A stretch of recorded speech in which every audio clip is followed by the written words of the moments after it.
My name is Clara Thompson, and I'm 32 years old. People often say that by your early 30s, you're supposed to have your life figured out, career, stability, maybe a family of your own.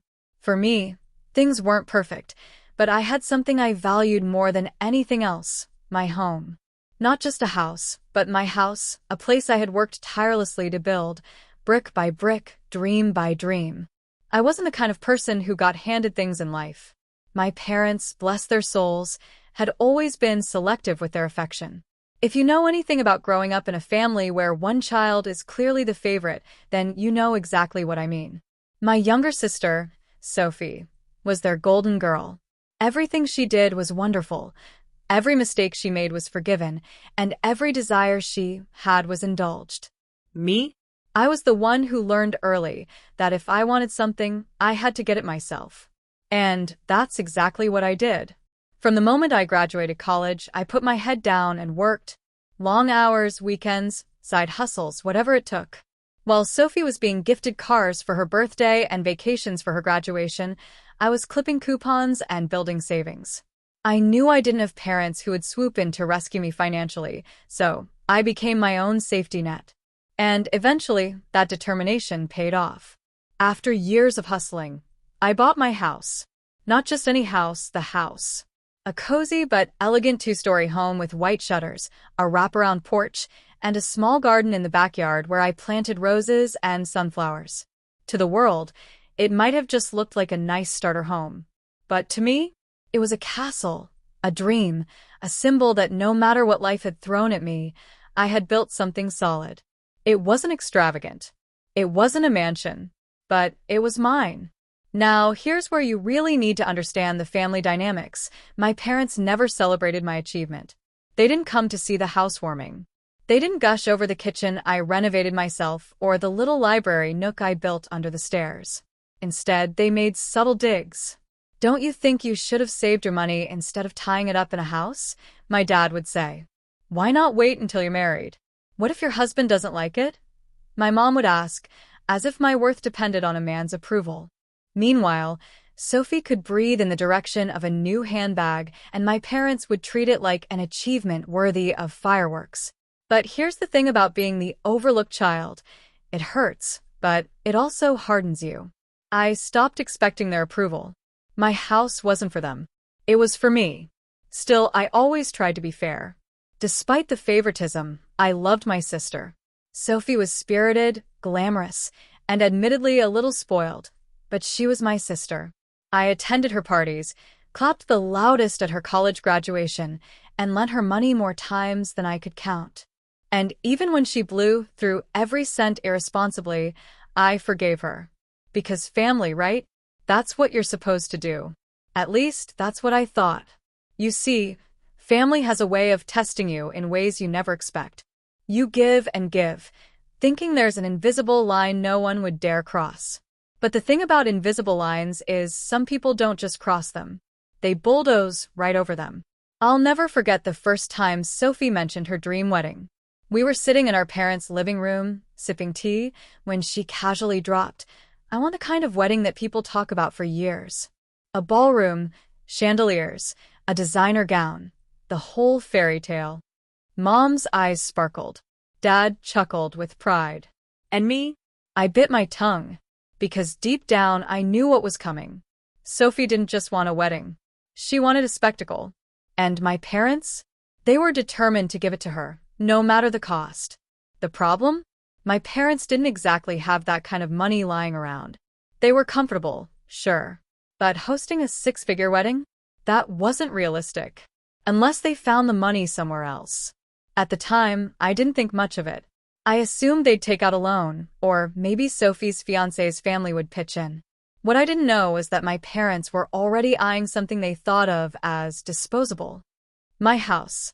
But I'll get to that part later. For now, let me tell you about the week leading up to everything that changed.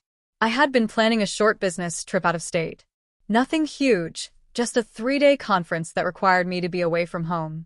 I packed my bags, made sure my plants were watered, and locked up my house, never imagining that when I came back, the key I held would be useless. Because while I was gone, the unthinkable happened. And the reason why will make your blood boil.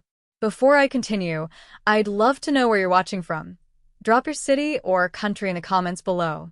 And while you're at it, don't forget to hit that like button and subscribe for more stories like this. Trust me, you won't want to miss what comes next.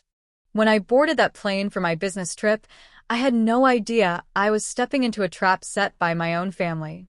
The trip itself was ordinary. 3 days of seminars, networking lunches, and late nights polishing presentations. I remember standing in the hotel lobby one evening, scrolling through my phone, and seeing Sophie's posts plastered across social media. She had been sharing wedding inspiration nonstop. Grand ballrooms dripping with crystal chandeliers, horse-drawn carriages, designer dresses with price tags that could buy a small house. Each post had captions like, "Manifesting this for my big day. Only the best for me. I deserve it." The comments were filled with hearts and encouragement. "Yes, Queen. Go big or go home. This is your year, Sophie." But all I could think was, who's paying for this? Because one thing was certain, Sophie didn't have the money. Her fiancé was sweet, but not wealthy. And my parents? They lived comfortably, but they weren't the type to have secret millions stashed away. That night, as I lay in my hotel bed, I pushed the thought aside. Weddings were stressful, I told myself. Maybe they'd scale things down. Maybe reality would set in. I had no idea that back home, my parents were having conversations that would change my life forever. According to what I learned later, here's how it went down. The moment I left town, Mom and Dad sat Sophie down at the kitchen table. "Sweetheart," Mom began, her voice dripping with honey, "we've been thinking about your wedding. You deserve something magical.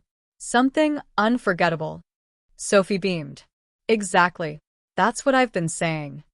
"But," Dad added cautiously, "we don't have the kind of money for all this." He gestured towards Sophie's Pinterest board filled with castles and couture gowns. Sophie's smile faltered. "So, what are you saying? I should settle?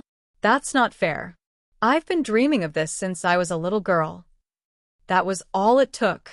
My parents couldn't stand to see Sophie disappointed. Mom leaned forward, her eyes glinting.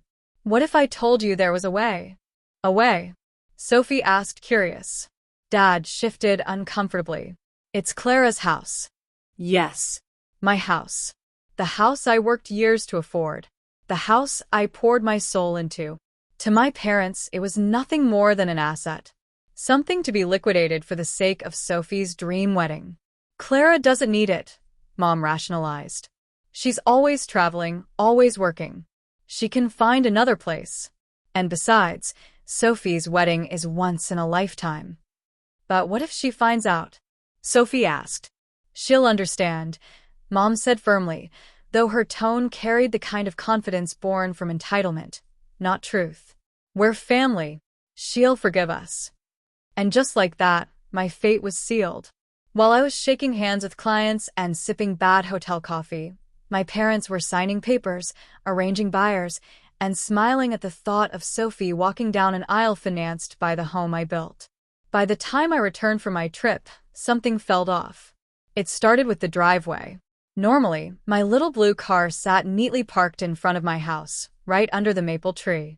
But when the cab pulled up, I noticed another car there, a shiny black SUV I didn't recognize. I frowned, dragging my suitcase toward the front steps. The porch light, usually on, was off. The curtains were drawn differently. Small details, maybe, but enough to prickle my instincts. Sliding my key into the lock, I twisted, only to feel resistance. That was odd.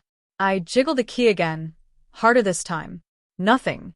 The lock had been changed. A cold chill crept up my spine. I tried again, pressing my shoulder against the door.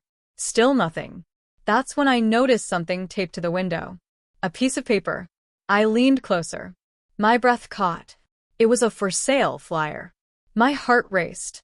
My hands shook. I stepped back, staring at the house that had been my sanctuary, my pride, my everything. And now it looked foreign, like it belonged to someone else. I barely registered the cab driver asking if I was okay. My head spun. My stomach churned. I grabbed my phone and dialed my mother. She answered on the second ring, her voice unusually cheerful. Clara, you're back already. Mom, I said slowly, trying to steady my voice.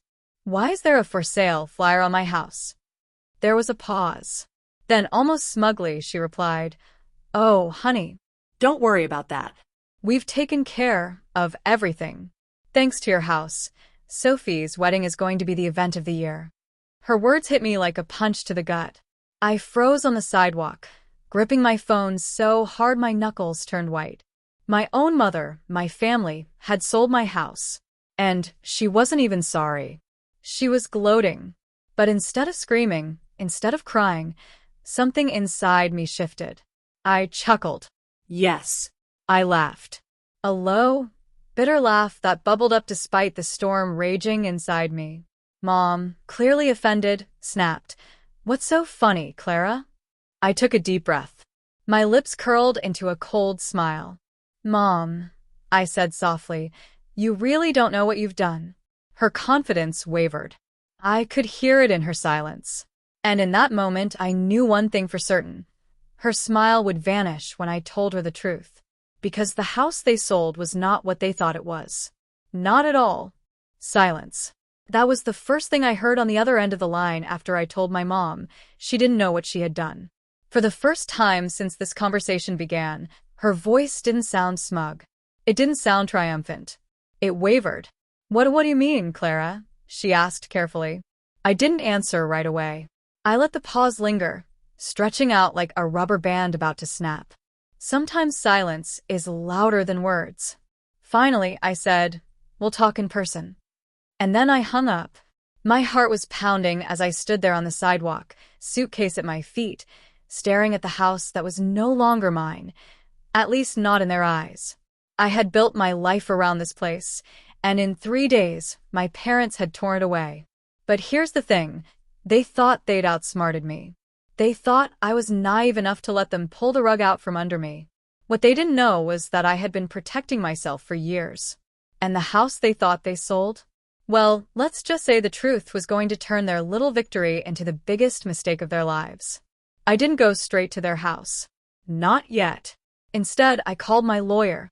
Yes, my lawyer. You see, when you grow up as the invisible child, you learn to expect betrayal.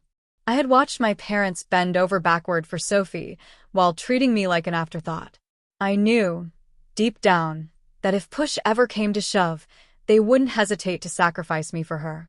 So when I bought my house, I made sure to protect it. I didn't just sign on the dotted line and call it a day.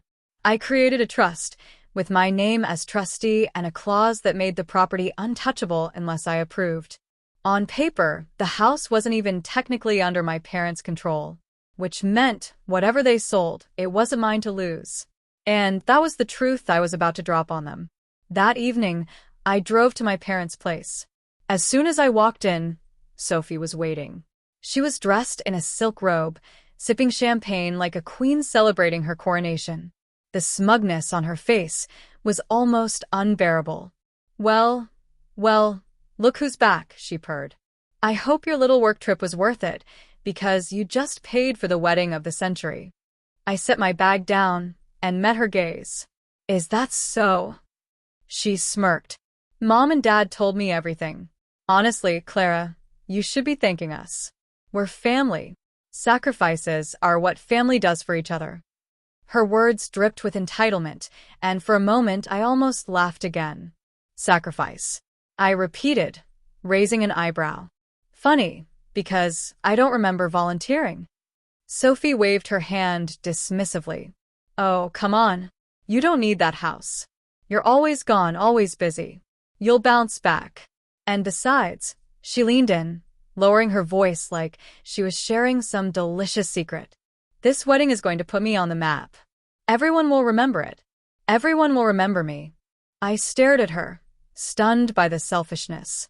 She wasn't even pretending to care about me. She wasn't pretending this was anything other than what it was. Theft, dressed up as family duty. Mom walked in then, carrying a tray of appetizers like nothing was wrong. Girls, let's not fight.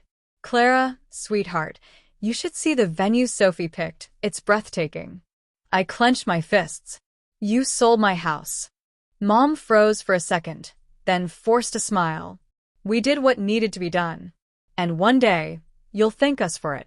Sophie deserves this moment. I looked at her coldly. And I don't deserve a home? The room went quiet. Even Sophie stopped smirking for a second. Finally, Dad shuffled in from the den. He didn't meet my eyes. It's done, Clara. You can't change it. We signed the papers. It's over. I shook my head slowly, a bitter smile creeping onto my face. You think it's over, but it's not. Their smugness faltered. Confusion spread across their faces. What do you mean? Mom asked. I leaned forward, my voice calm but razor sharp. Because the house you sold wasn't yours to sell. Their eyes widened, and for the first time, I saw fear flicker in Sophie's perfect little world. Mom's smile faltered, cracking like glass under pressure. What do you mean, Clara? Of course it was yours to sell. Your name was on the deed. I cut her off with a small shake of my head. No. My name isn't on the deed. Not in the way you think. Dad frowned. What are you talking about? I leaned back in my chair, savoring the moment. For once, I wasn't the one being blindsided. For once, they were the ones scrambling. When I bought that house, I explained slowly, I knew better than to trust anyone but myself. So, I placed it in a trust, legally protected. Which means the house you sold wasn't even mine to lose. You had no authority. None. Silence hung in the room like a thick fog. Sophie was the first to react. She slammed her glass of champagne onto the table so hard that it splashed. You're lying, she snapped. You're just trying to ruin this for me. Mom, Dad, tell her she's lying. But neither of them spoke. Dad's face had gone pale. His hands trembled slightly as he rubbed his forehead. Clara, is this true? I nodded. Every word. And you know what else? Tampering with property held in a trust, attempting to sell it without the trustee's consent, is fraud. Criminal fraud. Mom's eyes widened in horror. You wouldn't. I leaned forward, my voice low, controlled. Wouldn't what? Wouldn't call the police? Wouldn't take this to court? You've underestimated me for years. But not anymore. Sophie jumped up from her chair, her voice shrill. This is ridiculous. You can't do this to me.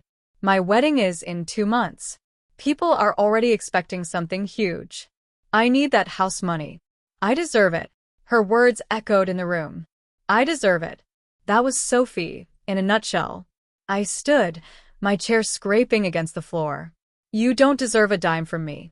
Not for a wedding. Not for anything. You stole from me and you thought I'd just roll over. Well, guess what? You picked the wrong sister to mess with. Sophie's face turned red with fury. You're ruining my life, she shrieked. I almost laughed. Your life? Sophie, this isn't about your life. This is about my home. The one thing I worked for, the one thing that was mine. And you tried to take it away, because you wanted a dress and a party. Mom reached out desperately, her tone shifting from smug to pleading. Clara, please. Don't do this. Think of the family. Think of your sister's happiness. I looked at her coldly. Did you ever once think of mine? Her hand dropped. She had no answer. That night, I walked out of their house feeling strangely calm. The storm wasn't over, not by a long shot. Sophie wasn't the type to let go of her fantasy wedding, and my parents weren't used to being held accountable. I knew they would try something else. But this time I was ready. Because the truth wasn't just on my side, it was protected by law. And soon, everyone would see just how far Sophie was willing to go to get what she wanted. 2 days later, I got the first sign of their desperation. I was sitting at my kitchen table in my house, when my phone buzzed. It was a message from Sophie. We need to talk. Urgently. I almost ignored it, but something told me this wasn't just another tantrum. I agreed to meet her at a cafe downtown. When I walked in, she was already there, sunglasses hiding her eyes, hands trembling as she stirred her coffee. She didn't waste time. Clara, listen. I know I overreacted the other night, but you have to understand, this wedding isn't just about me. It's about our family's reputation. Everyone's expecting something spectacular. If I don't deliver, I'll be humiliated. I raised an eyebrow. So, your solution was to steal my house. Her lip trembled. I didn't think it through. But please, I need your help. Just lend me the money. Please. I almost choked on my laughter. You want me to finance the wedding you tried to rob me for? She nodded desperately. Yes. I'll pay you back. I swear. Just don't ruin this for me. I stared at her for a long moment, and then I said the words that made her face drain of color. Sophie, if you push me any further, I'll make sure this wedding doesn't happen at all. Her hands froze. The color drained from her face. You wouldn't. I leaned in, my eyes locked on hers. Try me. And that's when I realized something chilling. This wasn't just about my house anymore. This was about control, about who really held the power in this family. And for the first time in my life, it wasn't Sophie. It was me. But she wasn't about to let it go quietly. Not by a long shot. I should have known Sophie wouldn't back down. That cafe meeting was only the beginning of her desperation. The next morning, I woke up to 20 missed calls from my mother, 5 from my father, and 3 from Sophie herself. Each voicemail was more frantic than the last. Clara, sweetheart, your sister didn't mean it. Call us back, please. Clara, this is your father. Let's talk calmly before you do something rash. Clara, it's Sophie. If you don't help me, you'll regret it. That last one stuck in my head like a thorn. You'll regret it. I deleted the messages, but the words echoed in my mind all day. By evening, I got my first taste of what she meant. I was leaving work when I noticed something strange about my car. The front tire sagged, flat against the pavement.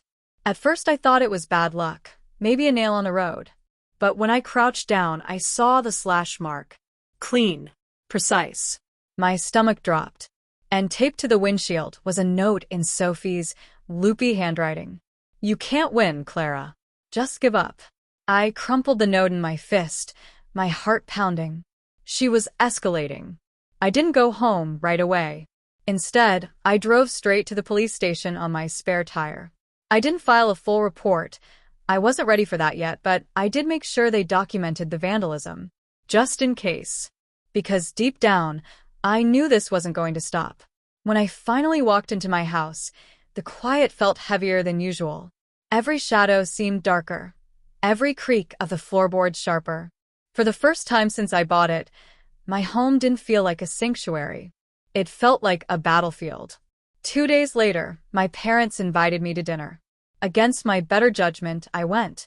Part of me hoped they'd finally come to their senses. But the moment I walked into their house, I knew it was a trap. The table was set like some kind of peace summit, candles, wine, Mom's best china. And there was Sophie, dressed like she was attending a royal banquet, her lips pressed into a thin smile. Dad gestured for me to sit. Clara, thank you for coming. Let's talk. I sat cautiously. Talk about what? Mom clasped her hands together. About Sophie's wedding.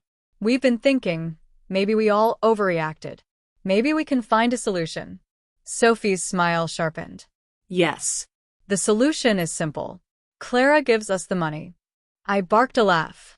You've got to be kidding me. But they weren't. Dad cleared his throat. Clara, you know how important this wedding is. It's not just about Sophie. It's about the whole family's reputation. People expect a certain standard from us. I raised an eyebrow. What reputation? The one where you steal from your own daughter. Mom winced.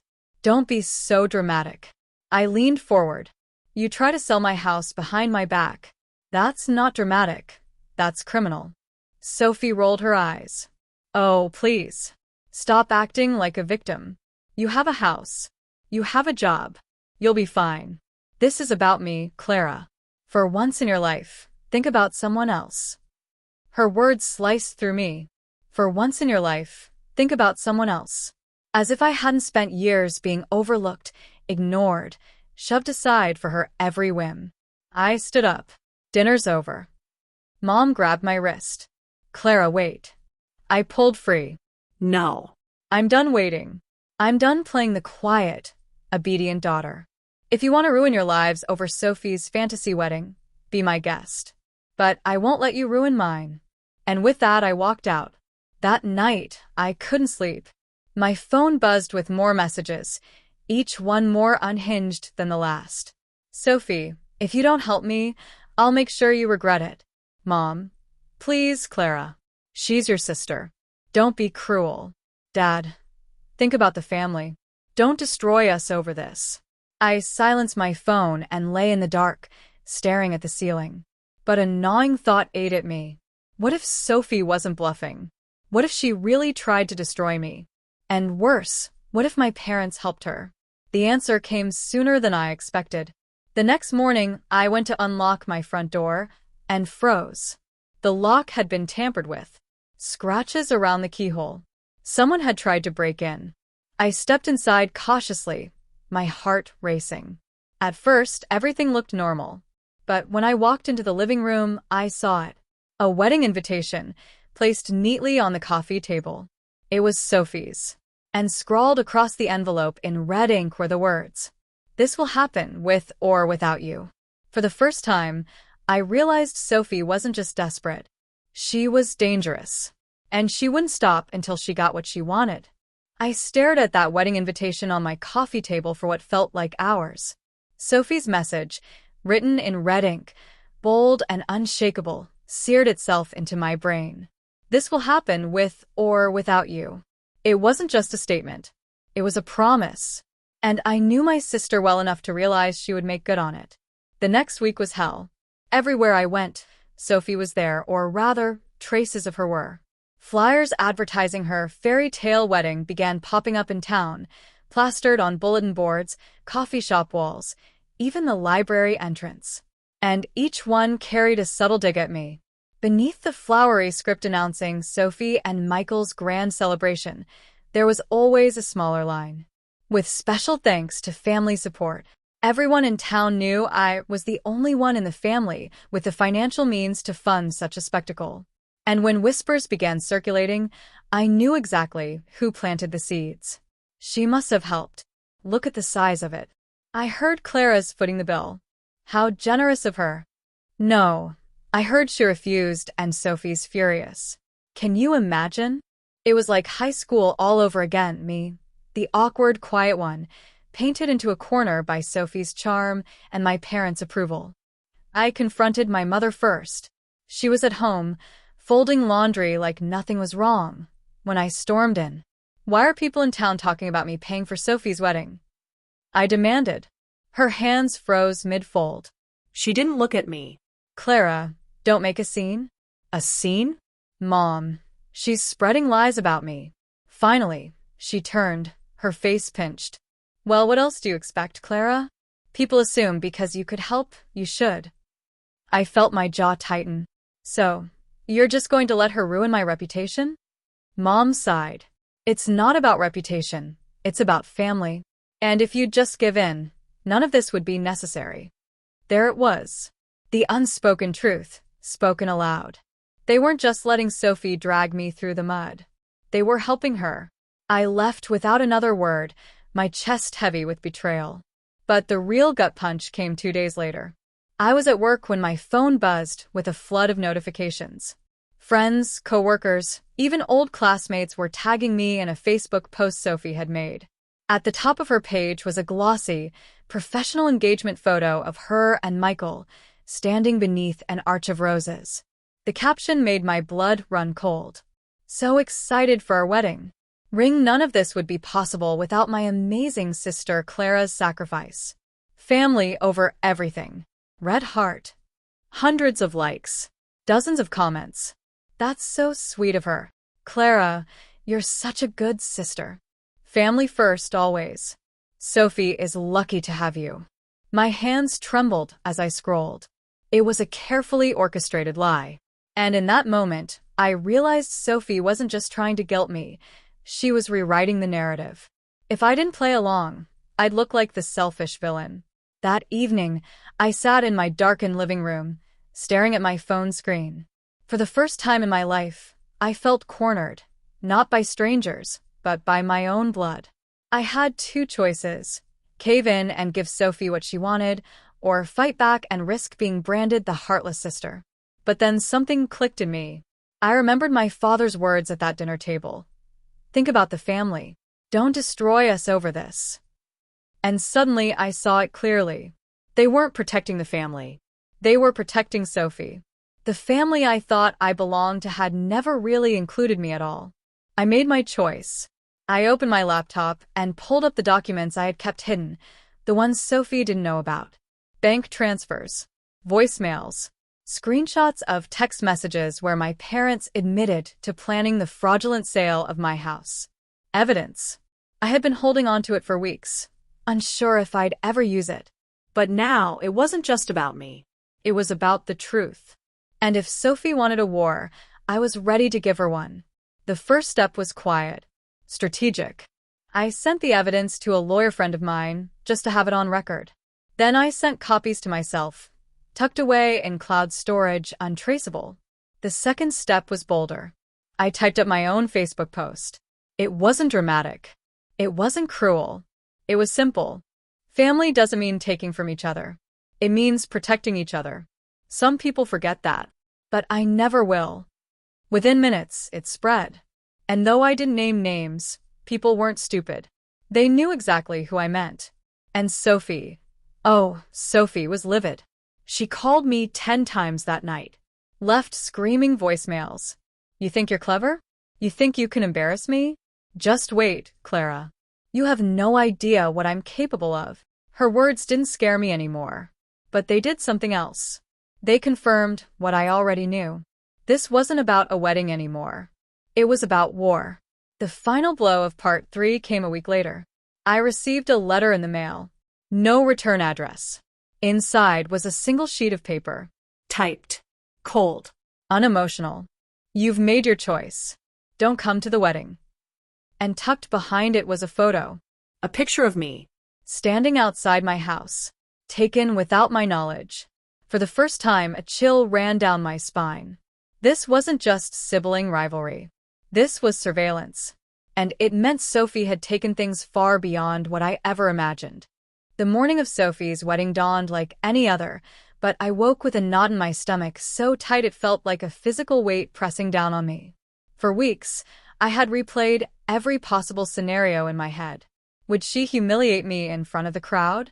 Would my parents corner me again, their voices dripping with disappointment? Or worse, would they try to break me once and for all? But no matter how many times I tried to script it out, I knew the truth. There was no predicting Sophie. And that terrified me more than anything else. I didn't plan on going to the wedding. Her letter, "Don't come to the wedding," echoed in my mind every time I thought about stepping foot there.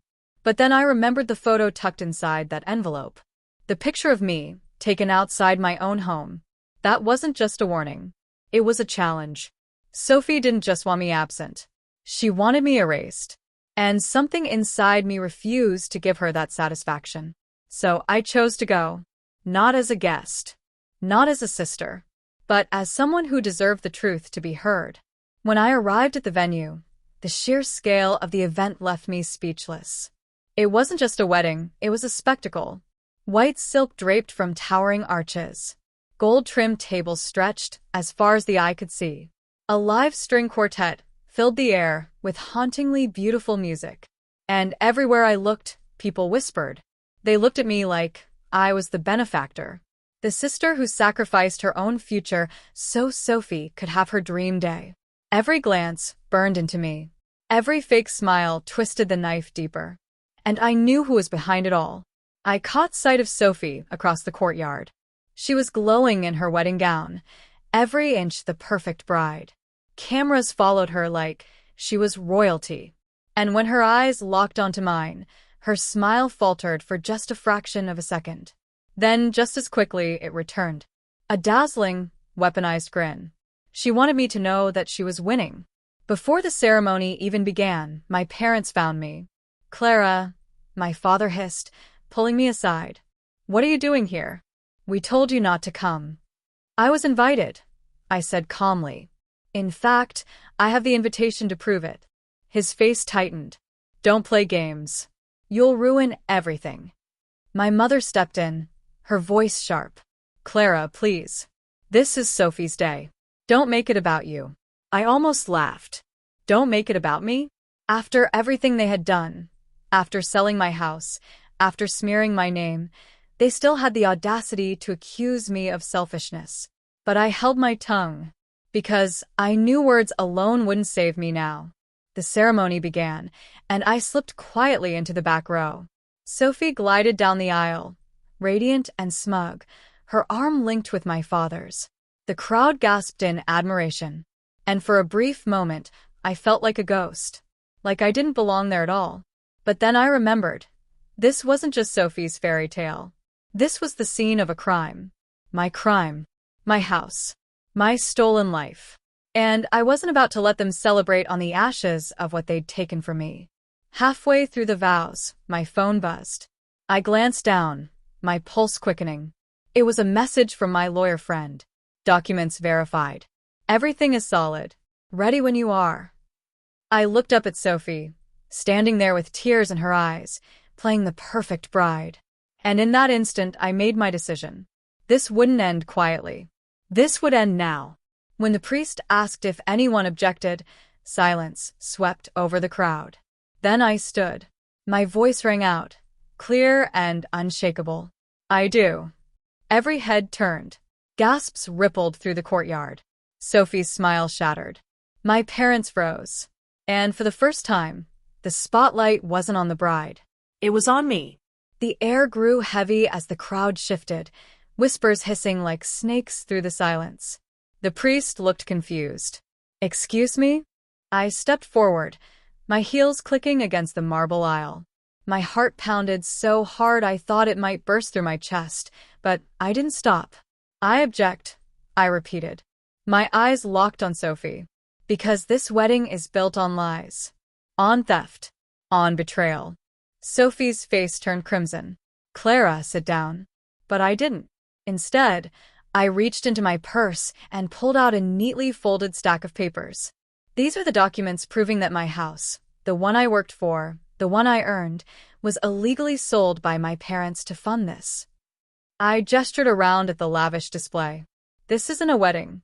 It's blood money dressed up in white lace. Gasps filled the air. Cameras flashed. Someone dropped a glass, and it shattered like punctuation to my words. And Sophie finally lost her mask. Her voice cracked, sharp and venomous. You think anyone cares about your stupid house? This is my day, Clara. My day. You can't stand to see me happy.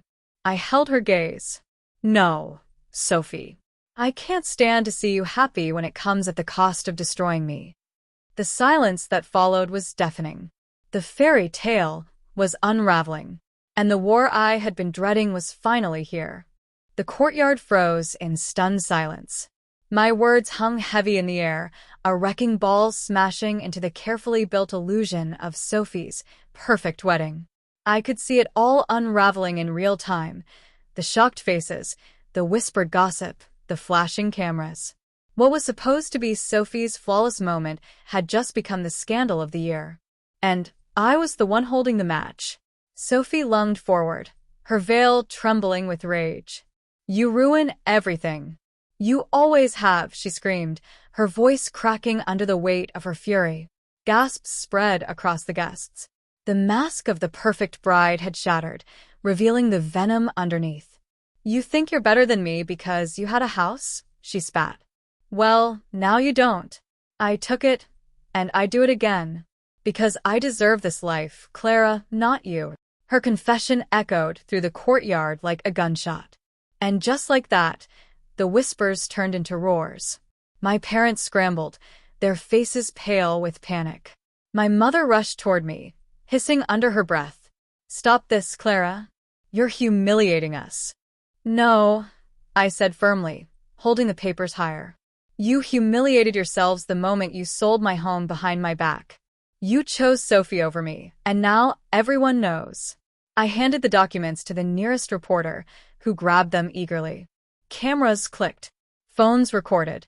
The truth was spreading faster than Sophie could contain it. The groom, poor Daniel, stood frozen at the altar, his face a mixture of shock and horror. "Is this true?" he demanded, his voice trembling. "Sophie, did you really do this?" Sophie turned to him, her expression wild. "Baby, don't listen to her. She's jealous. She doesn't want us to be happy." But Daniel wasn't convinced. His eyes darted to the papers, then back to me. "Tell me the truth, Sophie. Did you sell her house?" For the first time all night, Sophie faltered. And in that hesitation, the truth screamed louder than any words. The guests erupted into chaos. Some booed. Some shouted in disbelief. A few slipped out quietly, not wanting to be associated with the scandal. The fairy tale wedding had dissolved into a public trial, and Sophie was losing. I felt the weight of years of betrayal lift off my chest. For once, I wasn't the silent victim. I wasn't the forgotten sister. I was the one holding Sophie accountable. And it felt liberating. Daniel ripped off his boutonniere and tossed it onto the ground. "I can't do this," he said, his voice cold. "I won't marry a liar." Sophie's face crumpled. "Daniel, wait." But he was already walking away. The crowd parted as he stormed out, leaving Sophie standing alone at the altar, her gown trembling, her dream crumbling. And I just watched. My parents looked at me with horror in their eyes. Not because they regretted what they'd done, but because their empire of lies had collapsed. "You'll regret this," my father whispered. "No," I said, my voice steady. "The only thing I regret is letting you control me for so long." Sophie sank to her knees, sobbing, mascara streaking down her cheeks. The bride who had once stood so tall was now a broken figure in white, surrounded by whispers and judgment. And for the first time, I didn't feel pity. I felt peace. I left the courtyard as chaos raged behind me. Reporters swarmed. Guests argued. Sophie's cries echoed in the distance. But I walked out with my head high, because the truth was no longer mine to bear alone. It was out there, undeniable and irreversible. And that was enough. Weeks later, the dust began to settle. My parents avoided me, too ashamed or too bitter to face me. Sophie disappeared from social media, her once envied life now a cautionary tale. And Daniel, well, he never spoke to her again. As for me, I started over. Slowly but surely. I found a new place to live. I surrounded myself with people who valued me, not for what I could give them, but for who I was. And every morning when I woke up, I smiled, because Sophie may have taken my house, but I reclaimed my life. And that was a far greater victory. So if you ever find yourself in a situation where people try to take everything from you, remember this. Sometimes the greatest power you have is the truth. And when the truth finally comes out, it has the power to shatter even the strongest illusions. What did you think of Sophie's downfall? Did Clara go too far exposing her at the wedding, or was it the only way to finally take her power back? Let me know in the comments, and don't forget to like this video, subscribe to the channel, and hit the notification bell so you never miss stories like this.